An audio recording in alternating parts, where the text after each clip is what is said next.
The preacher said, don't despair. The disease of death is not rare, and you will leave here without losing a hair.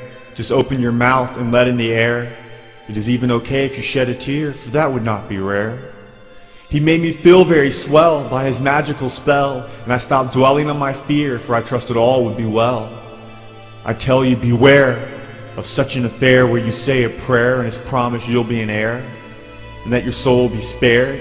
It makes you feel sure that you will endure, but he forgets to tell that you will not yell till you'll be burning in hell. This man may now be preaching, but soon he'll be screeching. Just ask the Apostle Paul, for he will not be able to recall when a church was like a mall, where buildings stood tall and dresses were small, and no one responded to the gospel call. To say all you have to do is utter a sentence is the most shameful scam, and be sure it will have you damned. The sinner's prayer might have a good impression, but is full of demonic possession, and only leads to eternal transgression, for it is a false profession. For the Bible's sake, the sinner's prayer is fake. It's time to wake, for on Judgment Day you'll begin to say, I asked you in my heart, and he will say, depart.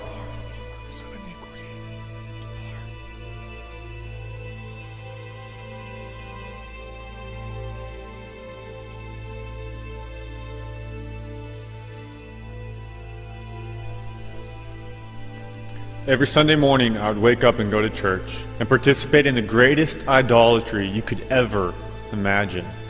The place might have been called a church, had a pastor, and even called the creator of the universe God, and even read straight out of the Bible. The fact was, I believed in an idol, a false God, and it had me on a path to hell. I believed in a God that allowed me to live in bondage to my sins and still believed that He'd let me into heaven. I believed in a God that would allow me to backslide and have my faith be shipwrecked, yet still believe I'd ever been saved to begin with. I believed in a false God that said all I had to do was at one point in my life say a prayer and ask Jesus in my heart. I believed in a God where I didn't have to renounce everything in my life and follow after Him. I believed in a God that said my emotional feelings were more important than what Scripture says. I believed in a God that disconnected all biblical threats from reality. A God that had me on a broad way to heaven, not on a narrow one. A God that said to save my life for my sake and not to lose it for His. The idea that all I had to do was say that prayer had me damned, had me living a lie. Eternity is a long time. I pray anyone who's truly saved will stop playing games with the human soul.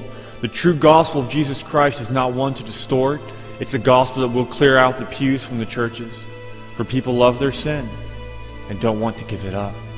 But if they do not, they will see nothing but hell. For that is why we must tell. Do not play games with salvation. The fact that hell exists and people have an eternal torment there will motivate anyone who's truly born again and regenerate to not pervert the gospel. The gospel is the power of God unto salvation. Salvation is to be saved from what you were, a self-reliant sinner who had multiple pursuits in life.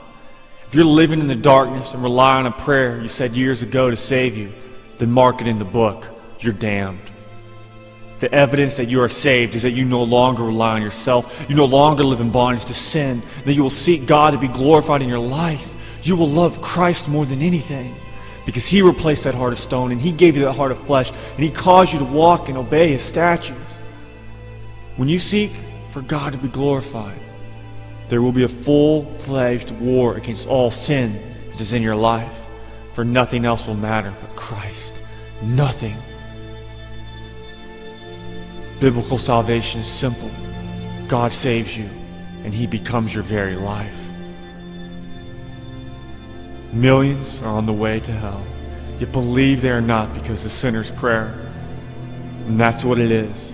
The prayer a sinner says to deceive himself into believing he is truly regenerate and born again by the supernatural power of God. It is by false power of a preacher who learned his doctrine from a verse taken out of context.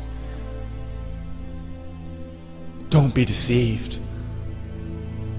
Examine your lives and test yourselves. Don't be deceived.